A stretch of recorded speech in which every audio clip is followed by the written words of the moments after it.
Frères et sœurs, bonsoir. Cette seconde vidéo m'a été demandée par le Saint-Esprit pour les jeunes. Il me demande de leur expliquer un peu plus. Voilà donc le sens de cette vidéo. Si vous avez des jeunes en âge de se marier ou même avant, partagez-leur cette vidéo. Nous sommes, frères et sœurs, dans les temps de Philadelphie. Ce temps est un temps de réveil dans lequel Dieu a fait une promesse d'ouvrir des portes que personne, que nul ne pourra fermer, et de fermer également des portes que nul ne pourra ouvrir. Dans le cas de notre mariage, cette porte ouverte veut dire que lorsque vous contacterez un mariage, vous ne vous séparerez pas par aucun divorce. Votre mariage ne souffrira d'aucune douleur. Donc cette vidéo leur est adressée. Je vais tenter de leur expliquer le sens véritable du mariage, surtout dans ces temps de Philadelphie qui sont le temps du réveil. Le Seigneur a promis dans ce temps d'ouvrir des portes que personne ne pourra fermer. Cela concerne également les mariages. Entrons donc dans notre vidéo. Dans la première partie, puisque cela s'adresse aux jeunes, je vais parler donc des serviteurs et servantes de Dieu que sont les jeunes. Commençons par le Saint-Esprit qui est le véritable époux. Pour ceux qui ne sont pas chrétiens, nous, les chrétiens croyants, catholiques, évangélistes, baptistes, anabaptistes, protestants, pour nous les croyants en Christ, nous croyons qu'il a été conçu par l'opération du Saint-Esprit. Qu'est-ce que cela veut dire? Marie était promise à un homme qui s'appelait Joseph. Avant que cet homme ne prenne Marie pour épouse, elle est tombée enceinte de façon mystérieuse. Saint Joseph voulait la répudier, mais il a reçu en songe un message de l'ange qui lui a dit de ne pas la répudier, car l'enfant qu'elle a conçu vient du Saint-Esprit. Nous, les enfants de la grâce, frères et sœurs, nous sommes des bienheureux, car le sens véritable du mariage nous a été découvert. Saint Joseph, nous les catholiques, nous aimons beaucoup Saint Joseph. Saint Joseph était le serviteur de l'Éternel. Et la Vierge Marie également était la servante et est toujours la servante de l'Éternel. Elle était femme, pour ceux qui ont suivi mes précédentes vidéos, donc aide à Saint Joseph. Elle a été prise de la côte de Saint Joseph. C'est extraordinaire. Elle est l'os de ses os. Mais pour ce qui concerne l'enfant, Saint Joseph n'y était pour rien. En tout cas, c'est notre foi à nous. Et cela s'explique aujourd'hui par le sens de cette vidéo que le Saint-Esprit me demande de faire aux jeunes. Jésus-Christ est une postérité remarquable. Il ne ressemble à aucun des enfants de l'homme. Par sa beauté, mais également par sa puissance. Aucun humain n'est semblable à un autre. Tout simplement parce que c'est Dieu lui-même qui conçoit dans le sein maternel l'enfant. Le sexe, la sexualité, frères et sœurs, surtout vous les jeunes. La sexualité est une consolation que Dieu vous a donnée, a mis entre vous et la femme pour pouvoir accueillir sa postérité, c'est-à-dire les enfants qu'il veut créer, pour être pour lui servante et serviteur. Le sexe n'y est pour rien. Le sexe n'est pas créateur. C'est pour cela que j'ai commencé par la conception de notre Seigneur Jésus-Christ. Dans les précédentes vidéos, nous avons vu que Dieu a épousé le temps. Et dans ces temps de Philadelphie, Dieu vous appelle expressément à lui faire des demandes pour votre mariage. Le sexe n'est pas créateur, frères et sœurs. C'est Dieu qui est créateur. L'homme est le serviteur de l'Éternel, de Dieu. La femme également est servante de Dieu. Comme le dit la Vierge Marie, « Je suis la servante du Seigneur, qu'il me soit fait selon ta parole. » Elle était la femme de Saint Joseph. Et aujourd'hui au ciel, elle est assise à la droite de Dieu, comme étant la femme, c'est-à-dire l'aide de Dieu. Si Dieu n'avait pas mis la sexualité entre l'homme et la femme, aucun de nous aujourd'hui n'allait faire des enfants. Si la sexualité est bonne, c'est parce que Dieu est puissant et que Dieu lui-même, il est bon. L'Église n'interdit pas la sexualité, contrairement à ce que vous font croire les démons. L'Église vous enseigne tout simplement que la sexualité a un but noble. C'est votre consolation et que ça n'a rien à voir avec la création de l'enfant. Parce que l'enfant que vous allez concevoir est un tout autre être. Il ne vous ressemble pas, même si charnellement vous avez l'impression qu'il vous ressemble.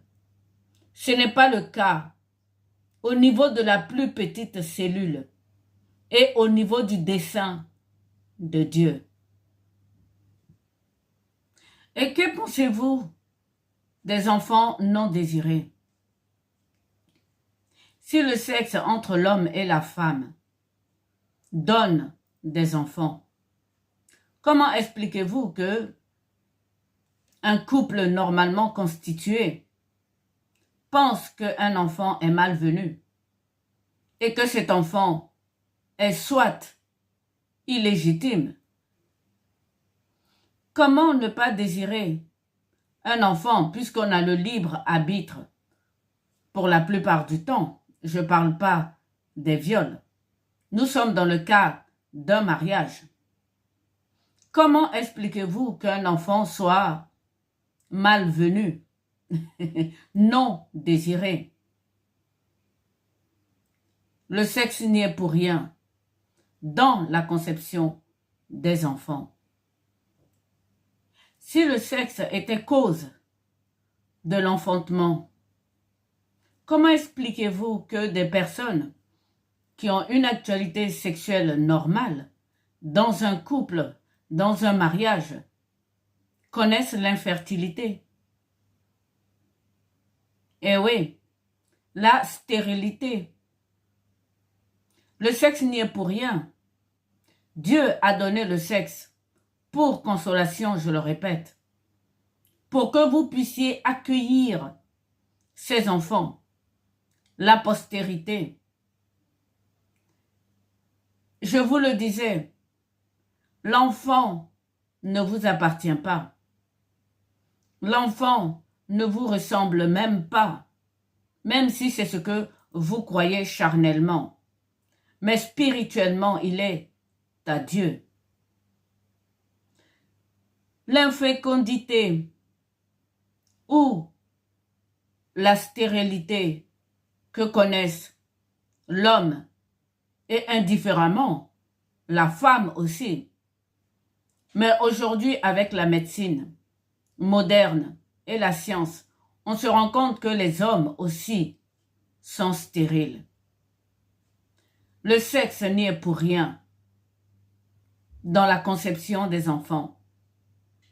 C'est le Saint-Esprit qui est à l'œuvre. C'est lui le véritable époux.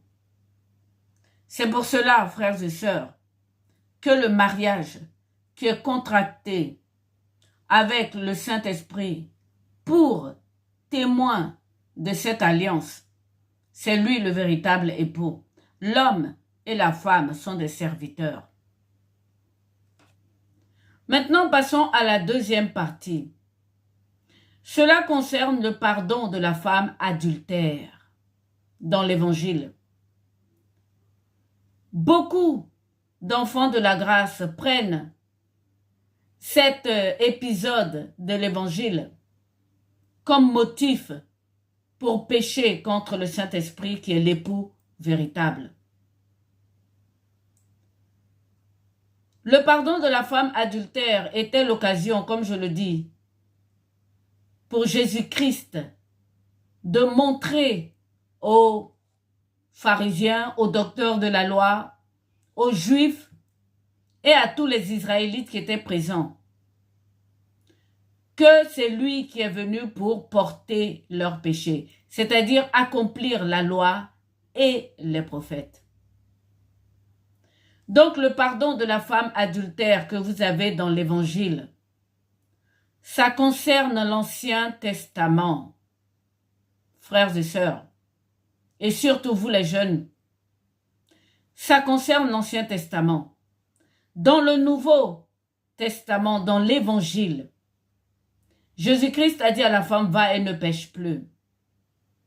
Saint Paul nous a révélé que le divorce, répudier sa femme, l'adultère sont interdits dans le mariage.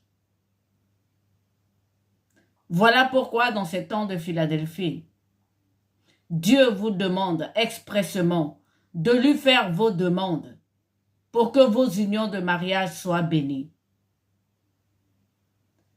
La femme adultère, c'est l'Ancien Testament.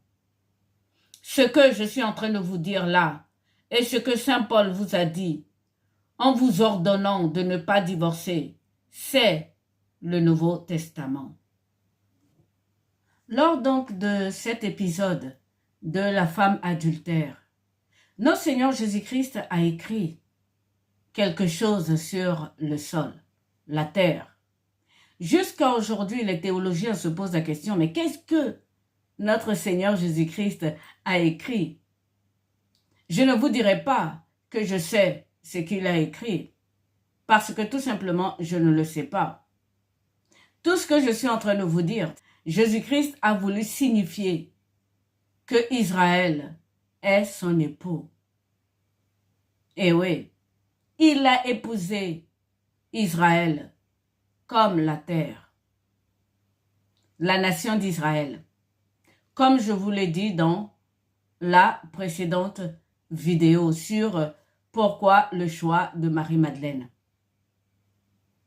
La femme adultère était un enseignement pour Israël, pour les docteurs de la loi, les pharisiens, les séparés et toutes ces juifs qui étaient autour du Seigneur. Il voulait leur faire comprendre qu'il est venu pour accomplir la loi, comme je vous le disais. La loi et les prophètes. Il est venu pour les accomplir. Et cette femme est israélite. Et donc, il a pardonné son péché. Quand je pense qu'aujourd'hui, les Juifs, les Israélites refusent de reconnaître notre Seigneur Jésus-Christ, c'est parce qu'ils n'ont pas compris cet épisode du pardon de la jeune femme adultère. Mais nous, les chrétiens, nous avons la grâce d'avoir la compréhension de tous ces épisodes de notre Seigneur Jésus-Christ. Pour terminer sur la femme adultère, je veux vous dire que cela ne concerne pas le Nouveau Testament, c'est-à-dire l'Évangile. Le divorce est interdit. La répudiation est interdite. L'infidélité est interdite. L'adultère également est interdit. Puisque maintenant notre Seigneur Jésus-Christ a épousé le temps. Voici, frères et sœurs, pour ce qui concerne la femme adultère. Continuons avec les mensonges du démon. Et oui, frères et sœurs, comme Saint Paul nous le disait, il est dans le mariage pour le détruire.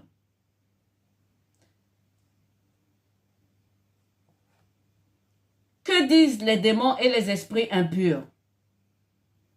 Ils vous recommandent de ne pas vous marier à l'église à cause de l'indissolubilité du mariage.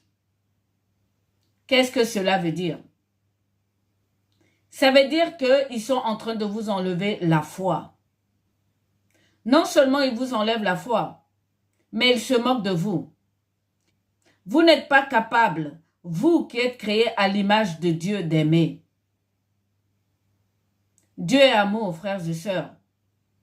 Comment l'homme ou la femme qui décide de se marier va au-devant de ce mariage en disant « Oh, on ne se marie pas à l'église parce que si on se marie à l'église, si un jour ça ne va pas, on ne pourra pas se séparer. » Est-ce que vraiment vous êtes amoureux et amoureuse de vos conjoints et conjointes? Posez-vous la question. Les démons se moquent de vous. Ils vous font croire que vous êtes incapable d'aimer, alors que vous êtes créé à l'image de Dieu. Comment un homme amoureux, une femme amoureuse, qui demande quelqu'un en mariage, peut avoir peur de l'indissolubilité du mariage? Si vraiment il l'aimait, sa conjointe ou son conjoint. Passons au deuxième enseignement des démons. Il parle de la masturbation. Frères et sœurs, c'est un péché très grave. Pourquoi? Je vous l'explique. Surtout à vous les jeunes, puisque cette vidéo vous est adressée, demandée par le Saint-Esprit. Lorsque vous vous masturbez, vos fluides, les esprits méchants des démons impurs, les prennent pour aller ensemencer des couples qui ne veulent pas d'enfants. Frères et sœurs, les enfants non désirés, les enfants eus par accident et les enfants qui mènent des couples au divorce, à l'infidélité et à l'adultère. Tous ces enfants viennent parce que les couches, vos lits, sont remplis de violence, comme Dieu le dit dans Malachie.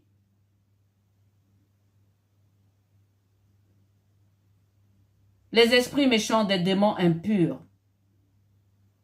récupèrent vos fluides, votre richesse, pour en faire des enfants non désirés, donc leurs enfants.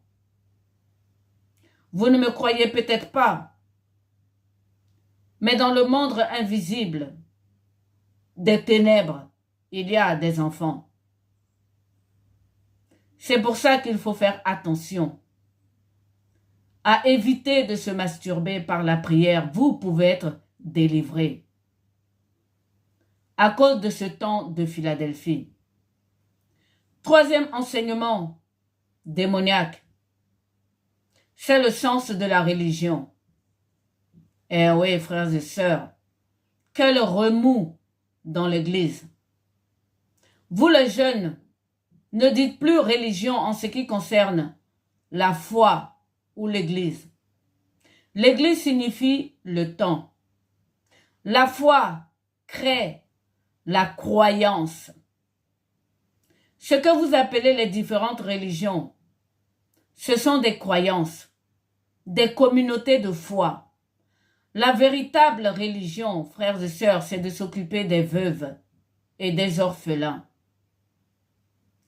C'est très important. Parce que une fois qu'on est marié, un mariage scellé par le Saint-Esprit, on n'a pas le droit de divorcer jusqu'à ce que la mort nous sépare. Et lorsque Dieu décide de prendre l'un d'eux, l'autre ne se marie pas. Et donc, en général, on a plus de veuves que de veufs. Tout simplement parce que les hommes travaillent. Ils travaillent durement pour assurer la subsistance de leur famille. Souvenez-vous que la terre est maudite et que c'est à la sueur de son front que l'homme doit prendre soin de sa famille. C'est en cela qu'il est serviteur et que Dieu lui a donné le sexe pour consolation, pour qu'il reste avec cette femme et les enfants que Dieu lui donne. Donc les veuves, c'est elles qui font la véritable religion. Donc si vous êtes croyant et que vous faites partie d'une communauté, frères et sœurs, et que vous ne vous occupez pas des veuves et des veufs de votre communauté, vous manquez de foi. Et ça, c'est un enseignement de démons. Qu'est-ce qui se passe?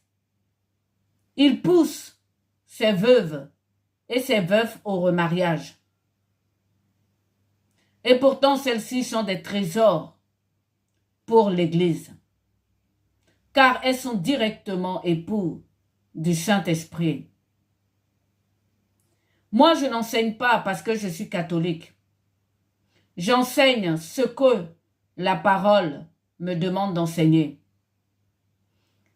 Je suis issu de la méditation et non de l'enseignement.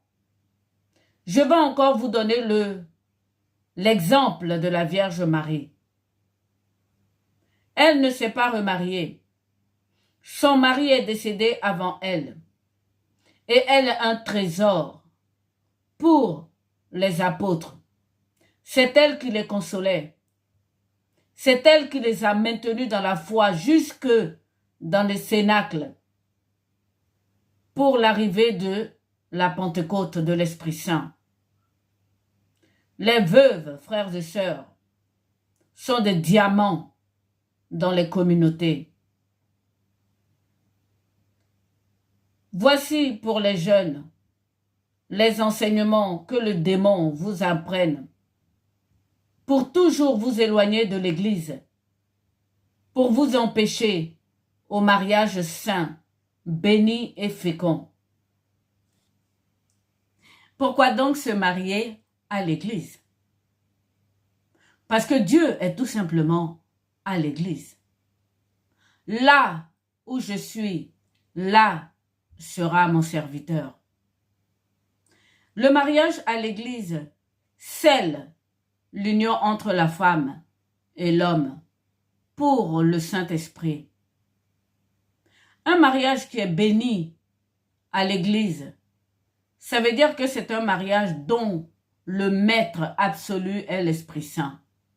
Dans ce mariage, vous pouvez être sûr qu'il n'y aura point d'adultère, point d'enfants illégitimes, non voulus, non désirés, puisque l'époux véritable, ce sera le Saint-Esprit. Il n'y aura pas de frivolité, d'infidélité dans un tel mariage béni à l'Église.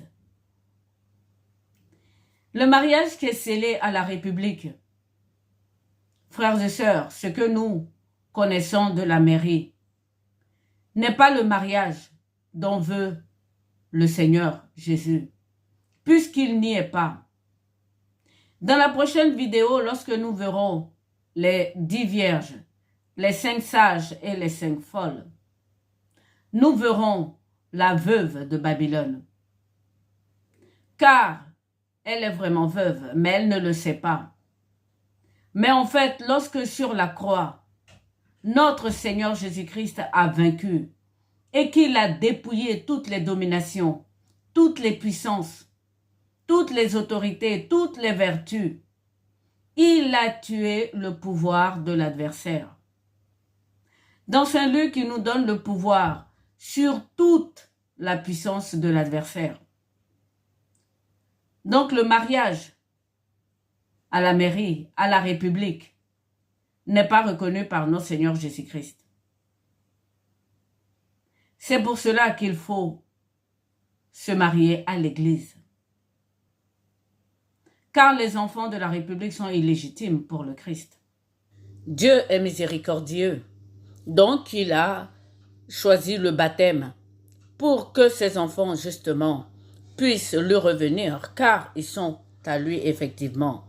Le baptême, baptiser ses enfants nés à la République, c'est très important. Et oui, puisque le mariage n'est pas scellé par le Saint-Esprit, c'est important, frères et sœurs, de se marier à l'Église, de partir bénir les couples à l'Église. Dans une de mes précédentes vidéos, je disais qu'il n'y avait pas de mariage. Tout simplement parce que Adam et Ève sont la même chair. Os de mes os, chair de ma chair. Adam et Ève sont des aides mutuelles pour servir Dieu. Dans un mariage fait à l'église, ce n'est pas possible qu'il y ait des enfants non désirés, par exemple, puisque c'est le Saint-Esprit qui est le Créateur et qui donne des enfants. Voilà pour vous les jeunes. Je continue. L'Église n'interdit pas le sexe. Comme je vous le dis, le sexe est une consolation. Le vrai concepteur, le vrai créateur des enfants, c'est Dieu. Et il le fait par l'opération du Saint-Esprit. Dans la précédente vidéo, je vous ai dit que le Saint-Esprit est une personne et qu'il méritait le respect. C'est lui qui scelle le mariage entre l'homme et la femme. C'est aussi à cause de lui qu'aucun humain ne se ressemble avec un autre, car il est riche en œuvres. Il est riche également en esthétique. Regardez le monde et sa richesse. Aucun enfant ne ressemble à un autre. Revenons donc à la chair et à la peau. Lorsque vous tombez amoureux ou amoureuse d'un jeune homme, prenez le temps de prier pour savoir si cela vient de Dieu ou si cela est charnel. Si cela est charnel, ça ne va pas durer. Car vous avez des femmes de plus en plus belles, extérieurement différentes. Mais dans le cœur et dans la structure intime de la femme, elles sont toutes pareilles. Ah oui, frères et sœurs, vous les jeunes à qui je m'adresse, voilà ce que le Saint-Esprit vous dit. Priez pour lui demander l'os de vos os et la chair de vos chairs dans ce temps de Philadelphie. Pour les divorcés remariés, le Saint-Esprit vous demande de prier. Ainsi, Père éternel, tu es glorieux et bon. Je n'avais pas lu ta parole. Je n'avais pas connaissance de ton ordonnance sur le mariage. Je reconnais avoir péché contre toi, le ciel et le Saint-Esprit. Je me répands, je te demande pardon. Efface ce péché dans le sang de Jésus-Christ. Fais-moi cette grâce à cause de ton amour qui est éternel pour moi. Au nom de Jésus. Amen. Merci Père. Alléluia. Il faut que les divorcés remariés reconnaissent qu'ils sont les serviteurs de Dieu et que c'est le Saint-Esprit qui scelle le mariage, la première union. J'en ai longuement parlé dans la précédente vidéo, la femme de la jeunesse. Cette union est très importante pour Dieu, car c'est celle-là qu'il bénit ardemment. Voilà pourquoi il faut une repentance pour les divorcés remariés, surtout dans ce temps de Philadelphie. Et pour vous les jeunes, pour lesquels je fais cet enseignement assez express, moi, je ne fais pas de prière. Ce que je fais, c'est la méditation. Pour ceux qui me suivent, vous l'aurez compris. Mais puisque le Saint-Esprit me le demande d'expliquer pour les jeunes, voilà ce que j'ai pu faire comme vidéo. Elle est assez courte. Voilà la prière qu'il propose et dont il m'a inspiré.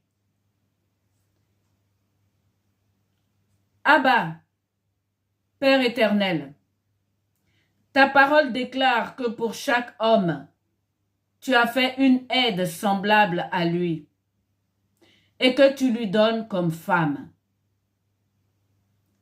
Je te loue pour cette merveille. Je sais que tu es derrière ta parole pour l'accomplir et que dans ton amour, tu veux pour tout homme la paix, le bonheur et une belle espérance.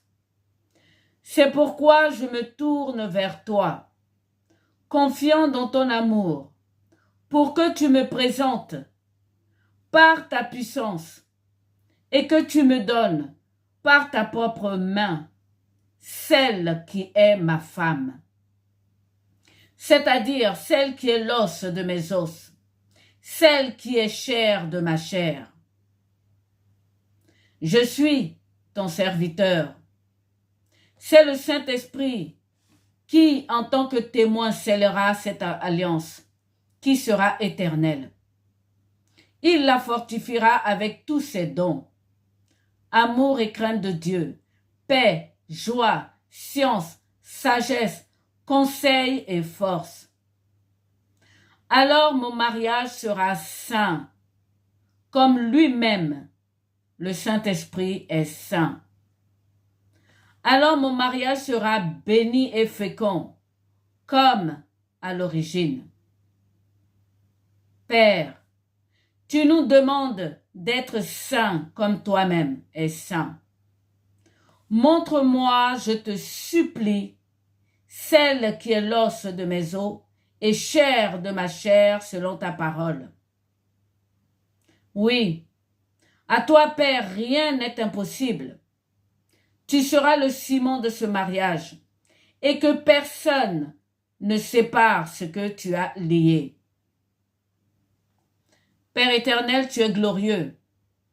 Je te demande la paix dans mon cœur et le sang de Jésus comme témoignage sur ma famille.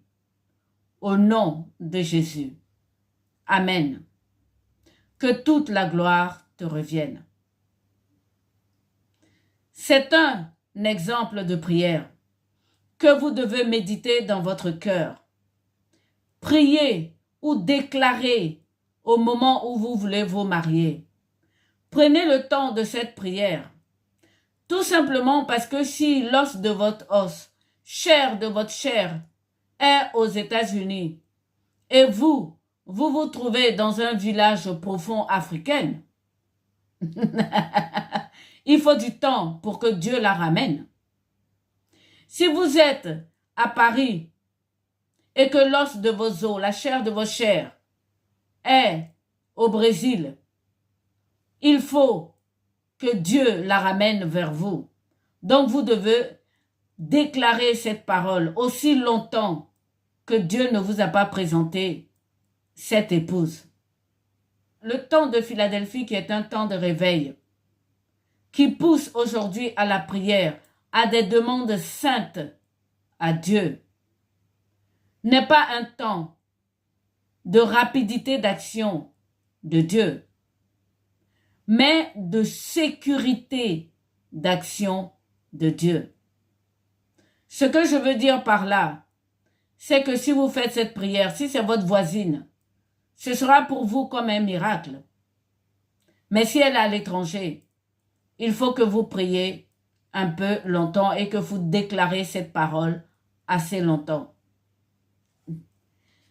Pour la jeune fille, un exemple de prière également. Normalement, ce sont les hommes qui doivent faire cette prière.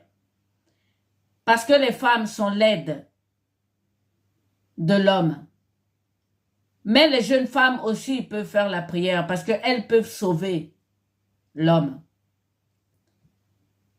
Prière donc pour la jeune fille. Un exemple. Abba Père éternel, ta parole déclare que je suis prise de la côte d'un homme pour lui être une aide, une femme. Je te loue pour cette merveille. Je sais que tu es derrière ta parole pour l'accomplir et que tu es amour véritable. C'est pourquoi je me tourne vers toi, confiant dans cet amour que tu me présenteras par ta puissance et par ta propre main, celui qui est mon homme, celui de qui je suis tiré. Car tout homme est ton serviteur. C'est le Saint-Esprit qui est le véritable époux et le maître de toute ta postérité bénie. C'est lui qui scellera mon mariage comme une alliance éternelle. Il la fortifiera avec ses dons. Alors mon mariage sera fécond, béni, selon ton dessein.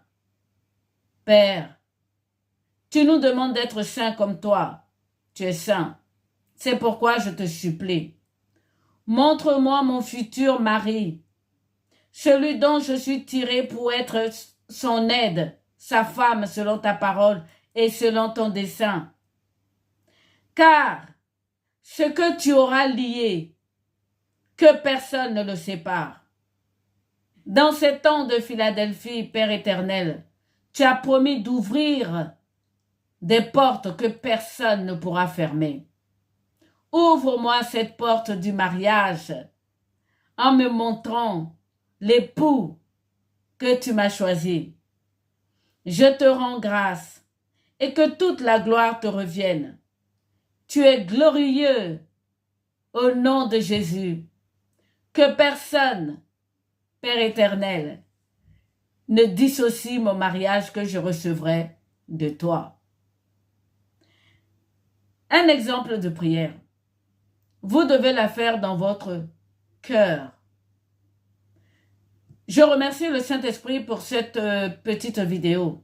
Car lorsque j'ai commencé à faire mes vidéos, c'est en pensant véritablement aux jeunes, là où je suis.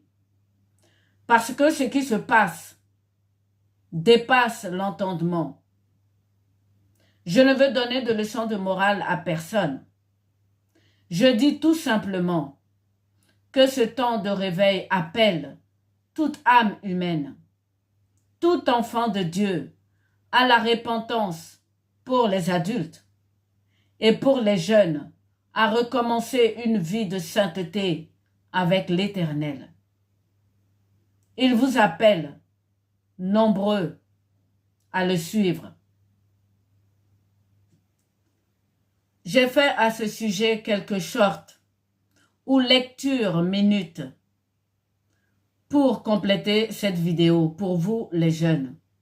Dieu vous aime et il vous appelle. Dieu va compléter cette vidéo, cet enseignement entre guillemets dans votre cœur, car c'est lui qui me l'a demandé pour les jeunes. Donc, il va lui-même, par le Saint-Esprit, compléter cette vidéo dans vos cœurs. Soyez bénis, soyez féconds, soyez saints. Demandez à Dieu de vous montrer votre époux et votre épouse véritable, car c'est le Saint-Esprit. Bonsoir.